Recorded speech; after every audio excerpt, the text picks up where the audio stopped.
అంజరావు గారు, ఈ సల్వా జూడంపై సుప్రీంకోర్టు తీర్పు నేపథ్యంలో అమిత్ షా జస్టిస్ సుదర్శన్ రెడ్డిపై అనేక వ్యాఖ్యలు చేశారు. దీంతో అసలు సల్వా జూడం ఏంటి అనేది పెద్ద ఎత్తున చర్చ జరుగుతోంది. అసలు సల్వా జూడం అంటే ఏమిటి, సల్వా జూడం తీర్పు ఏంటి, అమిత్ షా వ్యాఖ్యలు కరెక్టేనా అంటే ఏం చెప్తారు? అండి, ఇప్పుడు అమిత్ షా అంటే ఈయన బీజేపీ నేత కాదు, ఈయన హోం మంత్రి. అంటే హోం మంత్రి అంటే యూనియన్ హోమ్ మినిస్ట్రీ, గృహ మంత్రిత్వ శాఖ అంటే ప్రధాని తర్వాత రెండో అతిపెద్ద పోస్ట్ అని చెప్పుకోవచ్చు.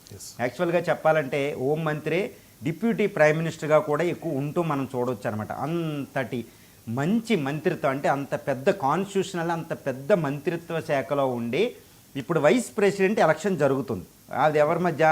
ఇండియా కూటమి అభ్యర్థి అయిన సుదర్శన్ రెడ్డి, జస్టిస్ సుదర్శన్ రెడ్డి. అంతకుముందు ఈయన సుప్రీంకోర్టు మాజీ జస్టిస్ అండి. తర్వాత తమిళనాడు నుంచి ఆయన రాధాకృష్ణన్ గారు. వీళ్ళిద్దరి మధ్యలో అమిత్ షా గారు ఈ ప్రచారం జరుగుతుంది. వచ్చే నెల 9వ తారీఖున మనకి వైస్ ప్రెసిడెంట్ ఎలక్షన్ జరగబోతుంది. ఈ ఎలక్షన్ క్యాంపెయిన్ ఏదో ఐడియాలజీల మీద జరుగుతుంది అనే విషయం కాకుండా ఈ సుప్రీంకోర్టు తీర్పు, సల్వా జుడం సుప్రీంకోర్టు తీర్పు ఇచ్చిన జూలై 5, 2011వ తారీఖున సల్వా జుడం బ్యాన్ చేసి ఇచ్చిన తీర్పు మీద ఈయన వివాదాస్పదం తీసుకొచ్చారు. ఇది ఒక పెద్ద సంఘర్షణ, ఒక వివాదమే నడుస్తుందని చెప్పాలన్నమాట. ఏదో చర్చ కాదండి. ఎందుకంటే సుప్రీంకోర్ట్ ఆఫ్ ఇండియా ఈ వివాదంలో ఎందుకు? నిన్న ఈయన చెప్తున్నారు, ఎవరో మన మాజీ న్యాయమూర్తి, సుప్రీం న్యాయమూర్తి, ఇప్పుడు వైస్ ప్రెసిడెంట్ పోటీ చేస్తున్న సుదర్శన్ రెడ్డి గారు అంటున్నారు, మీరు తీర్పు చదవండి, ఆ రోజు నేను ఇచ్చిన తీర్పు సుప్రీంకోర్టు ఇచ్చింది, నేను ఇచ్చింది కాదు అని ఒక మాట అన్నారు. చాలా అద్భుతమైన మాట అని చెప్పాలన్నమాట. ఎందుకంటే ఇక్కడ ఒకటి గుర్తుపెట్టుకోవాలి, రాజ్యాంగ వ్యవస్థకి ఎవరైనా తలదించాల్సిందే అనేది ప్రధానమైన విషయం. ఇది రాజ్యాంగం. నేను ఎప్పుడు చెప్తానన్నమాట, భారత రాజ్యాంగం అంటే కేవలం డాక్టర్ బిఆర్ అంబేద్కర్ గారు ఒకటే మాట చెప్తారు రాజ్యాంగ పరిషత్తులో. అది ఎప్పుడు మన బ్రెయిన్లో పెట్టుకోవాలన్నమాట. అది ఏం చెప్తారంటే, this is not a simple governing, అంటే laws, simple book of laws అండి. It is carrying the soul of India అంటాడు ఆయన. అంటే భారత 10,000 సంవత్సరాల సంస్కృతి మొత్తం ఆత్మను తనలో పెట్టుకున్నదే భారత రాజ్యాంగం. గుర్తుపెట్టుకోవాలి, ఇంతటి రాజ్యాంగ వ్యవస్థను మనం గుర్తుపెట్టుకోవాలి. రాజ్యాంగం లేని దేశాలు ఎంత ఉన్నాయో, బంగ్లాదేశ్, పాకిస్తాను. చూడండి, అమెరికా బోర్డు, జపాన్ రాజ్యాంగమే తాను క్రియేట్ చేసుకోలేదు, అమెరికా క్రియేట్ చేసింది. కొన్ని దేశాలకి రాజ్యాంగాలే ఉండవు. భారతదేశ శక్తి తన రాజ్యాంగం, ఆ రాజ్యాంగమే సజీవ సంస్కృతి ఆత్మను పెట్టుకుంది. ఇప్పుడు అమిత్ షా గారు మాట్లాడింది ఇక్కడ ప్రధానంగా చెప్పాలంటే అది రాజ్యాంగబద్ధమా కాదా అంతే ఇక్కడ పరిశీలించవలసింది. ఇక్కడ బీజేపీయా కాంగ్రెసా ఎవరనేది ఇంపార్టెంట్ కాదండి. ఇప్పుడు అమిత్ షా గారు మాట్లాడింది అది రాజ్యాంగబద్ధమా కాదా చూడాలంతే. ఇప్పుడు సుప్రీంకోర్ట్ ఆఫ్ ఇండియా 2011 జూలై 5వ తారీఖున ఒక తీర్పు చెప్పింది. అందులో ఎవరున్నది అనేది ఇంపార్టెంట్ కాదు, వ్యక్తికి సంబంధం లేదు. ఆ తీర్పు ఏం చెప్పింది, అది రాజ్యాంగబద్ధమా చట్టబద్ధమా మనం చూడాలి. అంటే ఏంటి, సల్వా జూడం అంటే ఏమిటో వెళ్ళాలి. సల్వా జూడం అనేది 2005 నుంచి 2011 వరకే, అంటే సుమారు 5 నుంచి 6 సంవత్సరాల పాటు ఇప్పుడు ఛత్తీస్గఢ్ అనే రాష్ట్రంలో దంతేవాడ, బస్తర్, ఎవరికైనా ఒకటే చెప్తానండి, దంతేవాడ బస్తర్ డిస్టిక్ అనే పేరు చెప్పగానే భయం పట్టుకుంటుంది. ఎందుకంటే ఆర్మీ, పోలీస్ కూడా అక్కడికి అడుగు పెట్టలేని పరిస్థితి. కొన్ని ఏరియాలో నక్సలిజం భయంకరంగా ఉంటుంది. రెడ్ కారిడార్లో పార్ట్ జార్ఖండ్, ఛత్తీస్గఢ్ కలిపితేనే 60% నక్సల్స్ యాక్టివిటీ వస్తుంది. అది national crime record bureau, home ministry వెబ్సైటే చెప్తుంది మనకి. సో అంతటి ఛత్తీస్గఢ్లో ఆర్మీ, పోలీసు, ఆ దళాలు అక్కడ మహేందర్ కర్మ అనే ఒక వ్యక్తి ఏర్పాటు చేసిన జనజాగరణ అభియాన్ భాగంగా అక్కడ ఈ సల్వా జుడం అంటే పీస్ మార్చ్ అనే ఒక దళాన్ని పెట్టారు. ఆ దళం ఎవరంటే అక్కడ కోయా, గుత్తు కోయా అనే ఒక అమాయకమైన ట్రైబల్ గ్రూప్ అని చెప్పుకోవాలి. ఒక రకంగా చెప్పాలంటే ప్రిమిటివ్ ట్రైబల్ గ్రూప్ అని చెప్పాలన్నమాట. ఈ ట్రైబల్ గ్రూపులో ఉన్న యూత్ని తీసుకొచ్చి 4,000 మంది దళంతో సల్వా జుడం పీస్ మార్చ్ అని ఒకటి పెట్టి, అది పోలీసులు ఆయుధాలు వాళ్ళకి ఇచ్చి, ఆ ఆయుధాల ద్వారా యూత్ని నక్సలైట్ల మీదకు వదిలేశారు. ఈ సల్వా జుడం ఏంటంటే నక్సల్స్ని చంపడం కార్యక్రమం. ఎవరు చంపాలంటే చట్టబద్ధంగా, ఎవరు చంపాలి రాజ్యాంగబద్ధంగా? పోలీస్ లేదా ఆర్మీకే ఆ పవర్ ఉంటుంది ఎవరు చంపడం అనేది. అంతేకాని ప్రజల్ని మధ్యలో ఎందుకు దూర్చారు అనేది ప్రధానమైన సమస్య. 4,000 మంది దళాలు నక్సల్స్ అటాక్ చేస్తే కొన్ని 100 మంది ట్రైబల్స్ చనిపోయారు.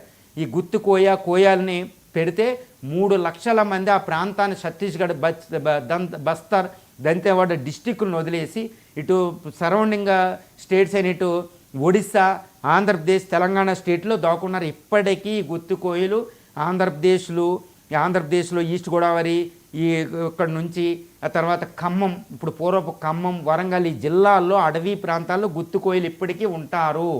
ఎందుకు అంటే అప్పుడు తరలి వచ్చేసిన వాళ్ళు అనమాట. ఇప్పటికీ వాళ్ళు వెనక్కి వెళ్ళడానికి లేదు. 3 లక్షల మంది వాళ్ళకి క్యాంపులు, ఆఫ్రికాలో ఉన్నట్టు క్యాంపులు. సో ఎందుకంటే నక్సల్స్ ఆపరేషన్ చేస్తే ఎవరైతే దీన్ని స్థాపించారో మహేంద్ర కర్మ అనే వ్యక్తిని, కాంగ్రెస్ నాయకుడిని, అప్పుడు నక్సల్స్ మళ్ళీ చంపడం కూడా జరిగిపోయింది. ఒక మాజీ కేంద్ర మాజీ మంత్రిని కూడా వీసీ సుక్కలన్నాళ్ళు సంహరించారన్నమాట. అంటే ఏంటి, ఇంకా ట్రైబల్ పరిస్థితులు ఎంత అండి.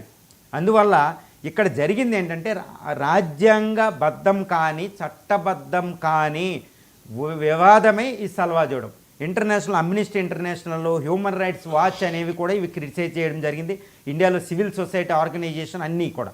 ఎందుకు అంటే సుప్రీంకోర్టు తీర్పులో మనకి ఇక్కడ స్పష్టంగా కనిపిస్తుంది. మర్డర్ చేయడమే కాదు, మర్డర్ చేయడానికి పురుగొల్పిన అబేటర్ కూడా శిక్షార్హుడే. మరి ఇప్పుడు ఈ ట్రైబల్ కమ్యూనిటీని నక్సల్స్ మీదకు వదిలి నక్సలైట్లు సంవరించడానికి వెళ్తే ఈ సిఆర్పిఎఫ్ పోలీసు మధ్యలో ఇటు నక్సలైట్ల మధ్యలో క్రాస్ ఫైర్లు ఇరుక్కున్నారు లక్షలాది మంది అమాయకపు ట్రైబల్ ప్రజలు. కాబట్టి హ్యూమన్ రైట్స్ వైలేషన్ జరిగింది. రెండోది ఏంటంటే ఈ ట్రైబల్ యూత్లో మైనర్ చిల్డ్రన్ కూడా ఉన్నారు. ఇది కూడా కాన్స్టిట్యూషన్గా కుదరదు. ఆర్టికల్ 14 నుంచి 15 వైలేషన్ జరిగింది. రైట్ టు లైఫ్ వైలేషన్ జరిగింది. ఆర్టికల్ 21 అనేది సమాన హక్కు పోయింది. తర్వాత ఐపీసీ 300 సెక్షన్ కోసం వైలేషన్ జరిగింది. కాబట్టి సల్వాజోడం మీద జూలై 5, 2011 సుప్రీంకోర్టు ఇచ్చిన తీర్పు అనేది అంతర్జాతీయ చట్టాలుగా మన మానవ హక్కుల చట్టం మీద మనం సంతకం చేసాం. హ్యూమన్ రైట్స్ చార్టర్ ఇది October 24, 1945 UN human rights charter మీద మనం సంతకం చేసాం. ఆ చట్టం కూడా వర్తిస్తుంది. కాబట్టి రాజ్యాంగబద్ధం కానిది, చట్టబద్ధం కానిది ఏది ఈ సల్వాజోడం. దాన్ని ఈ జూలై 5, 2011 జస్టిస్ సుదర్శన్ రెడ్డి గారు ఇంకొక జడ్జి గారు తీర్పు ఇవ్వడం జరిగింది. వెంటనే అది అవుట్లాడ్ అన్కాన్స్టిట్యూషనల్ అని వెంటనే ఆపరేషన్ సల్వాజోడాన్ని బ్యాన్ చేయడం జరిగింది. ఈ తీర్పు చెప్పాలంటే absolutely in accordance with the constitution of India. ఇప్పుడు అమిత్ షా గారు అనవసరంగా ఈ వ్యవహారాన్ని తీసుకొచ్చారు. ఎందుకంటే సుప్రీంకోర్టు ఆఫ్ ఇండియాని క్రిటిసైజ్ చేయడం కుదరదు అని. ఈ వ్యవహారం నేను మాట్లాడేది కాదండి.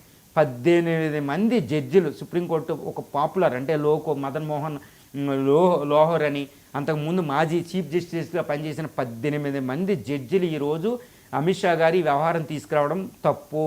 మీరు ఎలక్షన్ క్యాంపెయిన్ చేసుకుంటే చేసుకోవాలి, కానీ సుప్రీంకోర్టుని రాజ్యాంగబద్ధ సంస్థ. ఎందుకంటే ఒకటే చెప్తున్నానండి, ఆర్టికల్ 32, ఆర్టికల్ 226 ప్రకారం ఈ రాజ్యాంగాన్ని రక్షించే ఒక సర్వాధికారం ఈ జ్యుడిషియరీకి ఉంటుంది. ఇది నేనన్న మాట కాదు, డాక్టర్ బిఆర్ అంబేద్కర్ చెప్తారు. ఆర్టికల్ 32ని ఆయన ఏమంటారంటే the soul of Indian constitution అంటారన్నమాట. ఆర్టికల్ 32 అనేది ఇంపార్టెంట్. సుప్రీంకోర్టు ఆఫ్ ఇండియాకి ఎనార్మస్ పవర్స్ ఉంటాయండి. అంతటి అది రక్షిస్తేనే మనం ఇక్కడ ఉంటాం, లేకపోతే కుదరదు. అలాంటి జ్యుడిషియరీ ఇచ్చిన తీర్పుని హోమ్ మినిస్టర్ పదవిలో ఉండి అమిత్ షా గారి క్రిటిసైజ్ చేయడం అంటే అనవసరంగా రాజ్యాంగాన్ని తీసుకొస్తున్నారు అనేది తప్పు. ఇంకోటి ఏంటంటే ఇప్పుడు సుదర్శన్ రెడ్డి గారు జడ్జి పోస్ట్లో ఉన్నప్పుడు ఆయన వ్యక్తి కాదు, ఆయన is representing the supreme court of India. ఆయన చక్కగా చెప్పారు, supreme court of India it is the Guardian of the constitution అని. అంటే నేను ఇక్కడ ఈ పార్టీ ఆ పార్టీ వ్యవహారం కాదండి. అనవసరంగా ఈ వైస్ ప్రెసిడెంట్ ఎలక్షన్కి సంబంధించి, ఈ ఎలక్షన్కి సంబంధించి రాజకీయాల్లోకి ఈ రాజ్యాంగబద్ధ సంస్థను తీసుకురాకూడదు. రాజకీయాల్లోకి రాజ్యాంగాన్ని తీసుకురాకూడదు. ఎందుకంటే రాజ్యాంగమైనది అత్యున్నతమైన శక్తి. It is the law of the land. It is more than religion. It is more than ideologies. Remember it. ఇంకోటి ఏంటంటే ఈయన నక్సలిజం. ఒకటి నక్సలిజం వేరు, నక్సలైట్లు వేరు. ఇప్పుడు అమిత్ షా గారు చెప్తున్నారు మార్చి 2026 నాటికి నక్సలైట్లు ఎండ్ అవుతారు అని. కానీ ఒక్క విషయాన్ని గుర్తు పెట్టుకోవాలి. మనం కొన్ని సినిమాలు చూస్తాం అన్నమాట, అడవి దివిటీలు ఇలా కొన్ని సినిమాలు, ఈ ద్రోహి అనే సినిమాలు ఎండ్ అవుతాయి. ఈ ఎండింగ్లో ఒక పాయింట్ ఉంటుందన్నమాట. ఈ ద్రోహి సినిమాలో ఆయన తండ్రి చనిపోయిన పిల్లోడు అవార్డు ఇచ్చి మళ్ళీ పీస్ ఇచ్చేసిన పిల్లోడు మళ్ళీ ఆయుధం పట్టుకుంటాడు. ఇక్కడ ఏంటంటే నక్సలైట్లు వేరు, నక్సలిజం వేరు. నక్సలైట్లు అనేవాళ్ళు నక్సలిజానికి ప్రభావితం, అంటే మావోయిజం, లెనినిజం లాంటి ఈ కమ్యూనిజం, కార్ల్ మార్క్స్ వీళ్ళకి ప్రభావితమయ్యి హింసని ఎన్నుకున్న రాజ్యాంగబద్ధం కానేది నక్సలైట్ని ఎట్టి పరిస్థితుల్లో చీల్చి చెండాడాలి. ఎందుకంటే రాజ్యాంగబద్ధం కాదు. ఇండియన్ కాన్స్టిట్యూషన్ ఏం చెప్తుందంటే బ్యాలెట్ నాట్ బ్యారెల్ అని చెప్తుంది. ఈ నక్సలైట్లని మనం సంహరించాలి. కానీ ఒక్క విషయాన్ని గుర్తుపెట్టుకోవాలి, నక్సలైట్లని సంహరించడానికి మన చేతిలో ఉన్న ఆయుధం ఏంటి? రాజ్యాంగబద్ధంగా ఒకటే ఉంది, భారత తత్వం అనేది ఒకటి ఉంటుందండి. రాజ్యాంగం ఏం చెప్తుందంటే పీస్ఫుల్. ఇంకోటి ఏంటంటే ఈ నక్సలైట్లు ఇండియన్స్, నాట్ ఫారిన్ టెర్రరిస్టులు అండి. ఈ ఇండియన్స్ దారి తప్పిన ఒక పిల్లవాడిని తల్లిదండ్రులు ఎలా దారికి తీసుకొస్తారో అంటే ప్రేమ భావం ఉండాలి. ఇక్కడ ఒకటి ఇండియా తత్వం కూడా అదే. భరతుడు పేరు మీద వచ్చిన భారతదేశం, ఈ భరతుడు అంటే శకుంతల దుష్యంతుల కొడుకు కాదండి నేను చెప్పే భరతుడు. మళ్ళీ భరతుడు అంటే రాముడు తమ్ముడు కాదు. వీళ్ళకంటే ఇంకా ఎప్పుడో జమ్మూ అండ్ కాశ్మీర్ ప్రాంతం నుంచి భారతదేశాన్ని పరిపాలించిన ఒక భరత చక్రవర్తి, ఆయన పేరు మీద భారతదేశం అనే పేరు వచ్చిందండి. ఈ భరతుడు భారతదేశాన్ని ఎందుకు ఆయన ఇప్పటికీ స్మరించుకుని ఆయన పేరు మీద దేశం ఎందుకు పెట్టుకున్నామంటే ఆయన ఒకటే అండి, ఈ visualised the fundamental unity of the country. ఏంటి ఫండమెంటల్ యూనిట్ అంటే కత్తి కాకుండా ప్రేమతత్వంతో భారతదేశాన్ని ఏకం చేశాడు. అచేతుల హిమాచలం నుంచి హిందూ మహాసముద్రం దాకా ఇప్పటికీ ఎన్ని 10,000 సంవత్సరాలు 6,000 సంవత్సరాల నుంచి ఒక కంట్రీగా ఇది నిలవగలుగుతుందంటే ప్రేమతత్వం. ఎన్నో వేల కొద్దీ ట్రైబల్ కమ్యూనిటీస్ని ఆర్యనైజేషన్ చేసి ఇండియా ఒక కంట్రీగా నిమగ్నం అవుతుంది. అది భరత తత్వం, ఇది ఇండియా తత్వం. దీన్ని జీర్ణించుకున్నదే భారత రాజ్యాంగం. అంటే ఈ నక్సలైట్ని ప్రేమభావంతో మనం మార్చాలి. ప్రేమభావంతో మార్చాలంటే ఇక్కడ ఏదో అనుకుంటారు, కత్తులు కటార్లు పట్టుకొచ్చి గన్లు పట్టుకొచ్చే దగ్గర ప్రేమ ఏంటంటే ఒకటి గుర్తుపెట్టుకోవాలి. నక్సలైట్లు ప్రధానమైన కారణం ఏంటి ఇండియాలో నక్సలిజానికి అంటే డెవలప్మెంట్ లేదు. ట్రైబల్ కమ్యూనిటీస్ మీద జరిగే విచక్షణలు చూడండి. ఈ సల్వాజూడం వెనకాల అప్పుడు ఎవరు ప్రమోట్ చేశారంటే కొన్ని ఇండస్ట్రియలిస్ట్ కంపెనీలు కూడా ప్రమోట్ చేసినాయి. ఎందుకంటే Chhattisgarh one of the second largest state in terms of the mineral wealth. Odisha, ఛత్తీస్గఢ్తో కలిపి, జార్ఖండ్లతో కలిపి ఆ మినరల్ వెల్త్ కోసం కంపెనీలు ప్రమోట్ చేసినాయి. అందువల్ల ట్రైబల్ కమ్యూనిటీస్ని అడ్డంగా వాడుకున్నారనమాట. అదంతా అక్కడ తెలుస్తుంది, హ్యూమన్ రైట్స్ వైలేషన్ అనేది. సో ఇప్పుడు నక్సలిజాన్ని అంతం చేయాలంటే నక్సలైట్లు కాదండి, నక్సలిజాన్ని అంతం చేయాలి. ఇది మనం గుర్తెరగాలి. నక్సలైట్లను అంతం చేయాలంటే నక్సలిజాన్ని అంతం చేయాలి. నక్సలిజం అంటే ఆ భావజాలం, ఆ లెనినిజం, మార్క్సిజం, ఈ మావోయిజం లాంటి భావజాలం అనేది ఎక్కడి నుంచి వస్తుందంటే ఎప్పుడు పుడుతుందంటే అది ఎప్పుడు దానికి ఆనవాలు ఉంటుందంటే విచక్షణ జరిగినప్పుడు, డెవలప్మెంటల్ డిస్పారిటీస్ ఉన్నప్పుడు, అసమానతలు ఉన్నప్పుడు వాళ్ళ మీద మనం ఈ మైనింగ్ పేరు చెప్పి ట్రైబల్ని జల విద్యుత్ శక్తి ప్రాజెక్టులు పెట్టి ట్రైబల్ కమ్యూనిటీస్ని నాశనం చేసినప్పుడు ఇప్పటికీ జరుగుతుంది. ఆర్టికల్ 5th 6th షెడ్యూల్ని ఎందుకు అమలు కాలేదు ఇప్పుడు వరకు అంటే డెవలప్మెంట్ డెఫిషిట్, అంటే అభివృద్ధి అనే ఒక మంత్రం ద్వారా మాత్రమే మనం నక్సలిజాన్ని ఎండ్ చేయగలుగుతాం. దానికి బెస్ట్ ఎగ్జాంపుల్ ఆంధ్రప్రదేశ్లో గ్రే హౌండ్స్ పెట్టడమే కాదండి, అభివృద్ధి మంత్రంతో ఈరోజు ఆంధ్రప్రదేశ్లో నక్సలిజం లేదు. కారణం అభివృద్ధి మంత్రం, గుర్తుపెట్టుకోవాలి. కాబట్టి అభివృద్ధి అనే ఒక మంత్రం ద్వారా నక్సలైట్లు ఎండ్ చేస్తేనే శాశ్వతంగా నక్సలిజం ఎండ్ అవుద్ది. దాని వెనకాల ఆ భావజాలంతో బతుకుతున్న నక్సలైట్లు ఎండ్ అవుతారు. ఈ డిఫరెన్స్ అనేది చాలా ఇంపార్టెంట్. నక్సలిజమా నక్సలైట్ల అనే ఒక డిఫరెన్షియేట్ చేస్తూనే మాట్లాడాలి. అమిత్ షా గారు కాదు, రాహుల్ గాంధీ గారు, ఎవరైనా ఈ విషయాన్ని గుర్తుపెట్టుకోవాలి.